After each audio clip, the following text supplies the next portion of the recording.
నమస్కారం. Welcome to నవలా హృదయం. ఈ రోజు కథ వసంత శిశిర్. కథలోకి వెళ్లబోయే ముందు ఛానల్ ను సబ్స్క్రైబ్ చేయడం మర్చిపోవద్దు. ఇక కథలోకి వెళ్లిపోదాం. హోటల్లో ఉన్న జయరాంను కలవడానికి వెళతాడు భూపతి.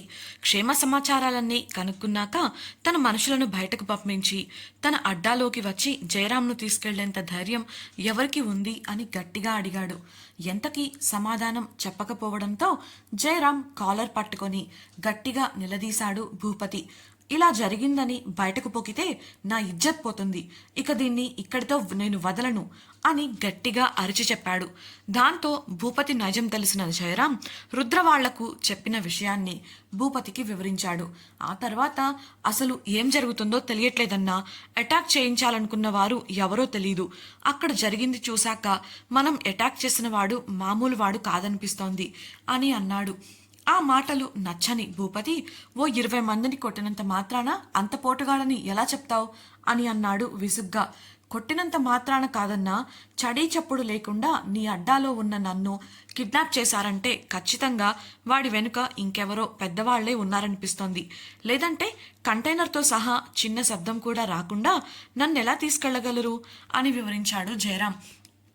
అతని మాటలకు ఆలోచనలో పడిన భూపతి కాసేపటికి తేరుకొని, ఇక ఈ విషయాన్ని ఇంతటితో వదిలే, ఇకపై ఈ సమస్య నాది అని చెప్పి అక్కడి నుండి వెళ్ళిపోయాడు. అలా వెళ్ళిపోతున్న భూపతిని అసహనంగా చూస్తుండిపోయాడు జయరాం. ప్రేమ నివాసం. శిశిర సాయంత్రం తాను ఫామ్ హౌస్కి వెళ్ళడానికి కావలసిన సామాన్లు సర్దుకుంటూ ఉమతో మాట్లాడుతూ ఉంటుంది. అలా మాట్లాడుతూనే కబోర్డ్ పైన ఉన్న బ్యాగ్ కోసం స్టూల్ పై నిలబడి ఎగిరి అందుకోవాలని ప్రయత్నిస్తుంటే అప్పుడే వచ్చిన వాసు సన్నగా మల్లెతీగలా ఉన్న ఆమె నడుము అందాలను చూసి మైమరచి తలుపును లాగి ఆమె దగ్గరకు వెళతాడు. తలుపు భళ్ళున మూసుకోవడం, వాసు చేతులు ఆమె నడుమును, అతని పెదవులు ఆమె నాభిని తాకడం ఒకేసారి జరగడంతో ఉలిక్కిపడి చూస్తోంది శిశిర. కంగారుగా, వాసుగారు ఏం చేస్తున్నారు, వదలండి అని అనగా అతడు ఆమెను స్టూల్ పైనే ఉంచి బలంగా కబోర్డుకు అదిమిపెట్టి ఆమె నాభిపై పెదవుల సయ్యాటను మొదలుపెట్టాడు. అతడి పెదవుల స్పర్శకు ఆమెలో ఏవేవో ప్రకంపనలు జరుగుతున్నట్లయితే అతన్ని నెట్టాలని ప్రయత్నించింది. అందుకు వీలు పడకపోగా అతడు ఆమెను క్షణకాలంలో మంచం పైకి చేర్చి ఆమెపై వాలిపోయాడు. అప్పటికే బిడియంగా అతడిని చూస్తూ ప్లీజ్ లేవండి అనబోతున్న ఆమె పెదవులను తన పెదవులతో బంధించాడు వాసు. శిశిర పూర్తిగా జరుగుతున్నది గ్రహించేలోపు అతని అదరాలు ఆమెలో తెలియని భావనలు రేకెత్తించాయి. అతి సున్నితంగా ఆమె పెదవులలోని మధువును ఆస్వాదిస్తున్న వాసు పనికి మొదట కంగారు పడినా క్రమేణా అతడి మాయలో పడిన శిశిరకు అది చాలా బాగుందనిపించింది. కాసేపటికి తేరుకొని, ఇదేంటి నేను ఇలా లొంగిపోతున్నాను అని అనుకుంటూ అతడి ఛాతిపై చేతులు వేసి బలంగా తొయ్యడానికి ప్రయత్నించింది. అప్పటికే ఊపిరి తీసుకోవడం కష్టంగా మారగా కాస్త పట్టు సడలించిన వాసు ఆమె తొయ్యగా ఆమె పెదవుల నుండి విడివడి కాస్త దూరం జరిగాడు. ఆమె ఒక్కో మాట కూడా పలుకొని వదలండి అని అంది. ఆమె నుండి దూరం కావడం అతడికి నచ్చక ఆమె చేతులను మంచానికి ఒత్తిపెట్టి ఆమె పెదవులను మరోసారి అందుకోబోతూ గుసగుసగా స్టాట్యూ అన్నాడు ఆమె చెవిలో. అయినా ఆమె కదులుతుండటంతో అతని పెదవులతో ఆమె చెంపలను నిమురుతూ మత్తుగా అల్లరి కూడిన స్వరంతో, ఆడకపోతే ఓడిపోయిన వారు గెలిచిన వారు ఏం చెప్పినా చెయ్యాలి, నాకైతే 24 hours లోపు 100 ముద్దులు కావాలి అంటూ పెదవులపై దండయాత్ర చేశాడు. అప్పటికే అతడి స్పర్శకు వేడి ఊపిరికి తాళలేని శిశిర అతడి మాటలకు కళ్ళు పెద్దవి చేసింది. ఇక కదిలితే ఇంకేం చేస్తాడో, ఏమేమి అడుగుతాడో అనుకుంటూ బిడియంగానే బొమ్మలా ఉండిపోయింది. అతడు మాత్రం తన పూర్తి బరువును ఆమెపై వేసి ఆమెను పూర్తిగా హత్తుకుపోయాడు. అతడి ముద్దులో ఉన్న మాధుర్యాన్ని నెమ్మదిగా అనుభవించడం మొదలుపెట్టిన ఆమె తన కనురెప్పలను మెల్లిగా వాల్చేసింది. కాసేపటికి ఆమె పెదవులను వదిలిన వాసు ఆమె ముఖమంతా ముద్దులు కురిపించి ఆమె మెడవంపుల్లో ముద్దుల ముద్రలు వేశాడు. అసలే సున్నితమైన భాగం కావడంతో అతడి స్పర్శకు పరవశించి "హ్మ్" అంటూ చిన్న శబ్దం చేసింది శిశిర. అప్పటికి వాసు పూర్తిగా నిగ్రహం కోల్పోయి ఆమె మెడ నుండి క్రిందికి కదులుతూ ఆమె నాభిని చేరాడు. చేతితో నడుమును సున్నితంగా నిమురుతూ తన ముక్కుతో వెచ్చటి ఊపిరిని వదులుతూ ఆమె నాభి చుట్టూ తడుముతూ మధ్య మధ్యలో మృదువుగా ముద్దులు ఇస్తూ ఉన్నాడు. తన నాలుకతో నాభి లోతులను కొలుస్తుంటే శిశిరకు శరీరంలో ప్రకంపనలు మొదలై చిన్నగా మూలగడం మొదలుపెట్టింది. అతడు ఏమాత్రం తగ్గకుండా ఆ స్పర్శలోనే ఆమెకు స్వర్గం చూపిస్తుండగా ఆ ముద్దుల దాడిని తట్టుకోలేకపోయింది శిశిర. అప్రయత్నంగా శిశిర చేతివేళ్లు అతడి జుట్టు కుదుళ్లను బలంగా పట్టుకొని అతడిని తనకేసి బలంగా ఈడ్చుకున్నాయి. ఈ చర్యకు వాసు ఇంకా ఒక అడుగు ముందుకు వేసి ఆమె పొట్టపై నాభి వద్ద కాస్త సున్నితంగా కొరికాడు. ఆ నొప్పికి కాస్త బలంగా అరిచింది ఆమె. అప్పటికి కాస్త తేరుకున్న వాసు తల ఎత్తి మత్తు నిండిన కళ్ళతో ఆమెను చూడగా వేగంగా శ్వాస తీసి వదులుతూ అతడి గాఢమైన ముద్దులకు సెగలు రేగి తన్మయత్వంతో కళ్ళు మూసుకొని ఎంజాయ్ చేస్తూ కనిపించింది శిశిర. ఆమెను అలా ఎంతో ఇష్టంగా చూసిన వాసు ఆమె మోమును చూస్తూనే ఆమె నడుమును ముద్దాడి నెమ్మదిగా ఆమె పైకి చేరి ఆమెను ముద్దుల వర్షంలో తడిపాడు. ఆమె పెదవులను అందుకొని తీవ్రంగా ఆమె అదరాలలో ఉన్న తేనెల మాధుర్యాన్ని మరోసారి ఆస్వాదిస్తూ అతని స్పర్శతో ఆమెను తడుపుతూ ఆమె మనసును తనువును స్వర్గతీరాలలో ఊలలాడించాడు. ఎప్పటికో ఇద్దరి ఊపిరి భారమవగా నిగ్రహం తెచ్చుకొని చిరు చెమటలు పట్టిన ఆమె నుదుటిపై చిరు ముద్దిచ్చి మెల్లిగా ఆమె పైనుండి లేచి పక్కకు వాలిపోయాడు. కాసేపు ఊపిరి బాగా తీసుకున్న తర్వాత అలసట తీర్చుకొని ఆమె వైపు తిరిగాడు. అప్పటికి ఆమె ఇంకా కళ్ళు మూసుకొని శ్వాస గట్టిగా తీసుకుంటూ తనను తాను స్థిమితపరుచుకునేందుకు ప్రయత్నిస్తూ ఉంది. అయితే అతను చేసిన పనికి కాస్త కోపం ఉన్నా అంతకు మించి సిగ్గుపడింది అన్నందుకు ఎర్రగా కందిన ఆమె బుగ్గలు సాక్ష్యాలుగా నిలవడంతో అతని పెదవులపై నిశ్చింతమైన చిన్న నవ్వు చేరింది. నెమ్మదిగా కళ్ళు తెరిచి చూసిన శిశిరకు అతను తన వైపే అల్లరిగా చూస్తున్నాడు అని తెలిసి సిగ్గు ముంచుకురాగా అక్కడ అతని ముందు అలా ఉండలేక చిరుకోపాన్ని ప్రదర్శించి ఒక్క ఉతుటన మంచంపై నుండి లేచి బాత్రూం వైపుగా కదిలింది. మంచం దిగటమే ఆమెకు విపరీతమైన కడుపు నొప్పి రావడంతో కడుపు పట్టుకొని అమ్మా అంటూ కింద కూర్చుండిపోయింది. ఆమె అరుపు విన్న వాసు కంగారుగా మంచం దిగి ఆమె దగ్గరకు వెళ్ళగా ఆమె లేచి అతడికి దూరంగా జరిగి త్వరగా బాత్రూంలోకి వెళ్ళి తలుపు గడియపెట్టింది. ఆమెను ఆ పరిస్థితిలో చూసిన వాసు చాలా కంగారు పడ్డాడు. 15 నిమిషాలు గడిచినా లోపల నుండి ఎటువంటి రెస్పాన్స్ రాకపోవడంతో భయం వేసి డోర్ తట్టాడు. లోపలికి వెళ్ళిన శిశిర మాత్రం బాత్రూమ్ ఉపయోగించుకున్న తర్వాత ఇంకా నొప్పిగా ఉండటంతో గోడకు ఆనుకొని కాస్త విశ్రాంతి పొందుతోంది. అయితే బయట వాసు ఉండటంతో బయటకు రాకుండా లోపలే ఉండాలి అని నిర్ణయించుకొని అతడు వెళ్ళిపోయాక వద్దాంలే అని గోడకు ఆనుకొని ఎదురు చూస్తూ ఉంది. అంతలో వాసు తలుపు తట్టడంతో ఏంటి వాసు గారు అని అడిగింది. అప్పటికే కంగారులో ఉన్న వాసు నువ్వు బానే ఉన్నావా?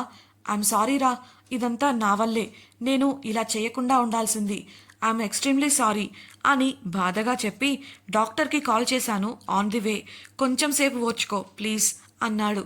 అతని మాటలలో అతను చాలా కంగారు పడుతున్నాడు అని అర్థం చేసుకున్న శిశిర ఆమెపై అతనికి ఉన్న ప్రేమకి సంతోషపడింది. అయితే డాక్టర్ వస్తున్నారు అన్న మాట విని షాక్ అయి కొంచెం సేపటి ముందు తమ మధ్య జరిగిన దానివల్ల ఆమె ఇబ్బంది పడుతోంది అని వాసు అనుకుంటున్నాడు అని అర్థమై అయ్యో వాసు గారు, డాక్టర్ అవసరం లేదు, ఇది చాలా సాధారణమైన నొప్పి, దయచేసి వాళ్ళను రావద్దని చెప్పండి అంటూ కడుపు పట్టుకొని అరిచి చెప్పింది.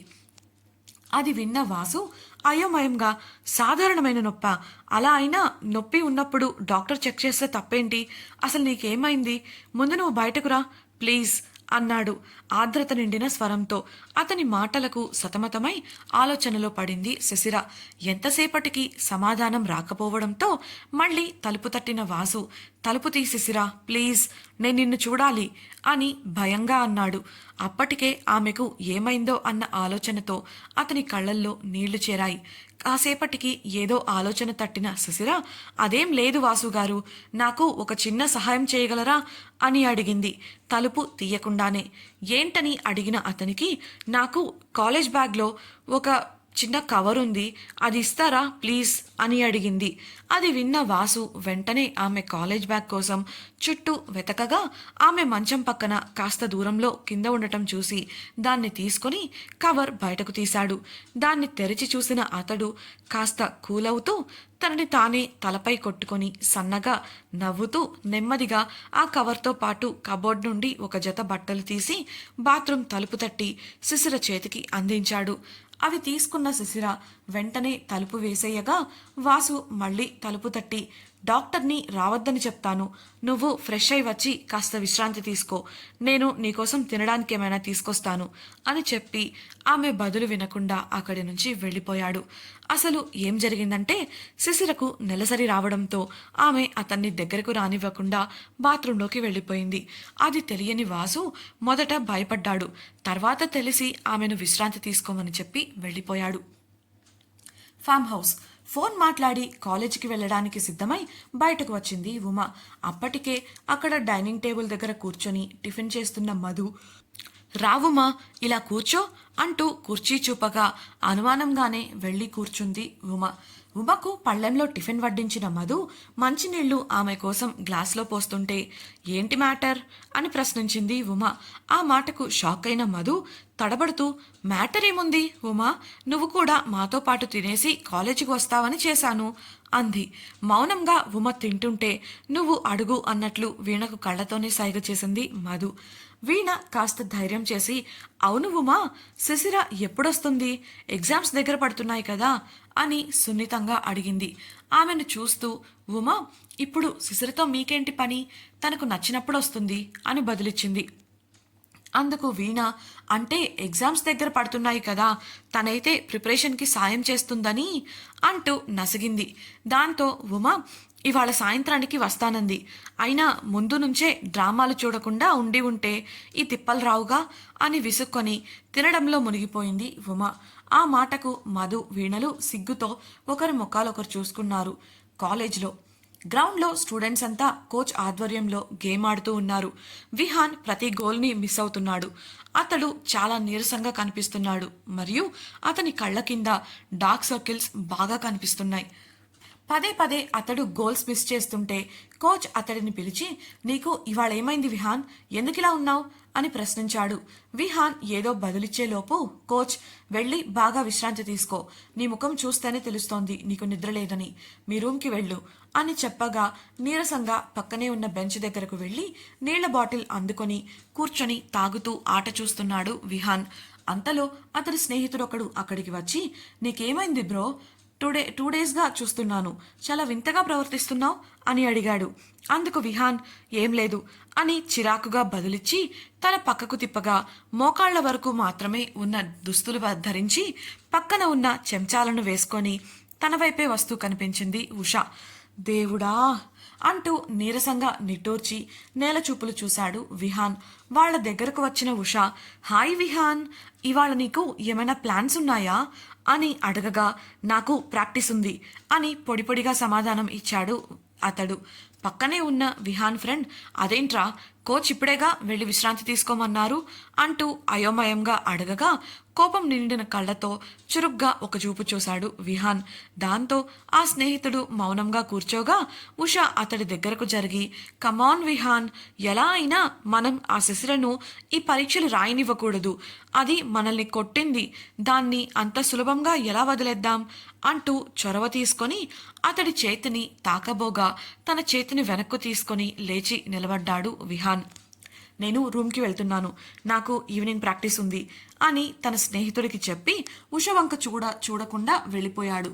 అతడి వింత ప్రవర్తనకు అంతా నోరెళ్లబెట్టి అలానే చూస్తుండిపోయారు.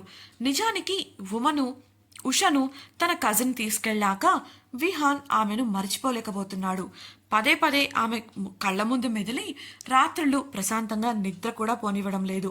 అందుకే అతడు అంత నీరసంగా ఉన్నాడు. ఇప్పుడు కూడా ఎందుకో ఆమె కళ్ళల్లోకి చూసి మాట్లాడలేకపోతున్నాడు. అందుకే ఆమెను తప్పించుకోవడం కోసం ఈ విధంగా చేస్తున్నాడు. విహాన్ గదికి వెళుతున్నాను అని చెప్పడంతో ఉష తన స్నేహితుల వైపు తిరిగింది. ఇక మనమే ఏదో ఒకటి చెయ్యాలి, పదండి వెళ్దాం అని చెప్పి వారితో కలిసి అక్కడి నుంచి వెళ్ళిపోయింది. ప్రేమ నివాసం. వాసు డ్రెస్ ఇచ్చి వెళ్లడంతో స్నానం చేసి వచ్చిన శిశిర బ్రష్ చేసుకొని నీరసంగా గదిలోకి వచ్చి మంచంపై వాలిపోయింది. కడుపు విపరీతంగా నొప్పి పెడుతూ ఉండటంతో కడుపు పట్టుకొని ముడుచుకొని పడుకుండిపోయింది. కాసేపటికి తలుపు తెరిచిన శబ్దం రాగా కళ్ళు తెరిచిన ఆమె తలుపు దగ్గర ఉన్న వాసుని చూసి అతి కష్టంగా లేచి కూర్చుంది. చేతిలో భోజనం ట్రేతో లోపలికి వచ్చిన వాసు ఆమె దగ్గరకు వెళ్లి ట్రేను పక్కనే ఉన్న బల్లపై పెట్టాడు. మంచంపై ఆమె పక్కనే కూర్చొని తాను తెచ్చిన పాల గ్లాసును ఆమె చేతికి అందించగా నీరసంగా ఇప్పుడేం వద్దు వాసుగారు అని చెప్పింది శిశిర. లేదు, తాగాల్సిందే, చూడు ఈ కాసేపట్లో ఎలా అయిపోయావో అంటూ గ్లాసును ఆమె నోటికి అందించబోతుంటే అతను వినడని అర్థమై గటగట పాలు తాగి నోరు తుడుచుకుంది శిశిర. అతడు అన్నదాంట్లోనూ తప్పేం లేదు. ఆ కాసేపటిలోనే ఎంతో ఉత్సాహంగా అందంగా ఉన్న ఆమె మోము ఇప్పుడు వెలవెలబోయింది. నీరసం ఆవహించి ముఖం చిన్నబోయింది. కట్ చేసి పెట్టిన పళ్ళ ముక్కల బౌల్ను చేతికి తీసుకొని ఫోర్కుతో ఆమె నోటికి అందించాడు వాసు. ఆమె వద్దంటున్నా వినకుండా నోట్లో పెడుతూ బౌల్ ఖాళీ చేయించి కాసేపు విశ్రాంతి తీసుకో, నీకేదైనా కావాలంటే పిలువు, లంచ్ టైంకి వస్తాను అని చెప్పి అక్కడి నుంచి వెళ్ళిపోయాడు. నొప్పి కారణంగా ఇబ్బందిగా ఉండటంతో బెడ్ రెస్ట్కు ఆనుకొని కూర్చున్న శిశిర మంచం మీద మరోవైపున ఉన్న తన బ్యాగును తీసుకుంది. ఆమె గది నుండి నేరుగా తన గదికి వెళ్లిన వాసు ఎవరితోనో ఫోన్ మాట్లాడేసి తనకు ఆఫీస్ పని ఉండటంతో ల్యాప్టాప్ ముందు తలమునకలయ్యాడు. 11:30 అవుతుండగా టైం చూసుకొని ల్యాప్టాప్ పక్కన పెట్టేసి వంటగదిలోకి వెళ్లిన అతడు ఆమె కోసం తేలికగా జీర్ణమయ్యే ఆహారాన్ని తనే వండి ఆమె గదికి తీసుకెళ్లాడు. బెడ్ రెస్ట్కి ఆనుకుని విశ్రాంతి తీసుకుంటున్న శిశిర తలుపు దగ్గర శబ్దం కావడంతో త్వరగా తన చేతిలో ఉన్న వాటిని దిండు కిందకి తోసేసి అన్నీ సర్దేసి అటువైపు చూసింది. భోజనం తీసుకువచ్చిన వాసు ఆమెను పరిశీలనగా చూసి పళ్ళెంలో ఆమె కోసం భోజనం వడ్డిస్తుంటే నేను తర్వాత తింటాను వాసుగారు, నాకిప్పుడు ఆకలిగా లేదు అని మెల్లిగా చెప్పింది శిశిర. అతడు ఆమెను చూసి చిన్నగా నవ్వుతూ ముద్దలు కలిపి నోటికి అందిస్తుంటే ప్లీజ్ నాకు ఆకలిగా లేదు, కాసేపు ఆగి తింటాను అని చెయ్యి అడ్డుపెట్టి మళ్ళీ చెప్పింది. తన రుమాలుతో ఆమె పెదవులను తుడుస్తూ చాక్లెట్ చిప్స్ తినడానికైతే నీకు ఆకలిగా ఉంటుందా అని అడిగాడు వాసు. దాంతో కంగారుగా తన మూతని తుడుచుకున్న శిశిర తలదించుకోగా నిన్ను అవి తినొద్దు అని నేను చెప్పను, కానీ తినాల్సినవి తినేసి వాటిని కూడా తిను అంటూ స్పూన్తో ఆమెకు భోజనాన్ని అందించగా మారు మాట్లాడకుండా తినేసింది శిశిర. ఆమె తిన్న తర్వాత తన జేబులోంచి ఒక చాక్లెట్ తీసి ఆమెకు ఇచ్చి నువ్వు ఏవి నా ముందు దాల్చాల్సిన పనిలేదు అంటూ నవ్వుతూ ఆమె దిండు కింద దాచిన చాక్లెట్స్ ఇంకా చిప్స్ ప్యాకెట్లను బయటకు తీసి ట్రేలో సర్ది పక్కన ఉన్న బల్లపై పెట్టాడు వాసు. శిశిర మౌనంగా కూర్చోగా వాసు దిండు సరిచేస్తున్న సమయంలో బయటపడిన కొన్ని వస్తువులను అతనికి కనబడనివ్వకుండా తీసుకొని వేగంగా బ్యాగ్లో పెట్టేసింది. అది వాసు గమనించాడు కానీ తెలుసుకోవడానికి ప్రయత్నించలేదు. అతడు తిరిగి వెళ్లబోతుంటే ఏదో గుర్తుకు వచ్చిన శిశిర వాసుగారు అంటూ పిలిచింది. వెనక్కి తిరిగి ఏంటని అడిగిన వాసుకు అది నిర్మల ఆంటీని పిలవరా, నాకు బ్యాగ్ సర్దుకోవడంలో సాయం కావాలి అని అడిగింది. ఇప్పుడు ఈ సమయంలో వెళ్లాలా శిశిర, విశ్రాంతి తీసుకుని తగ్గాక వెళ్ళొచ్చు కదా అని బాధ్యతగా చెప్పిన వాసుతో లేదు నాకేం ఇబ్బంది లేదు నేను వెళ్తాను అని చెప్పింది శిశిర. మొండిఘటం అని మనసులో తిట్టుకుంటూ నిట్టూర్చి అక్కడి నుంచి వెళ్ళిపోయాడు వాసు. తన గదిలో ల్యాప్టాప్లో నిమగ్నమై పని చేసుకుంటున్న వాసు వద్దకు కంగారుగా వచ్చింది ఒక సర్వెంట్.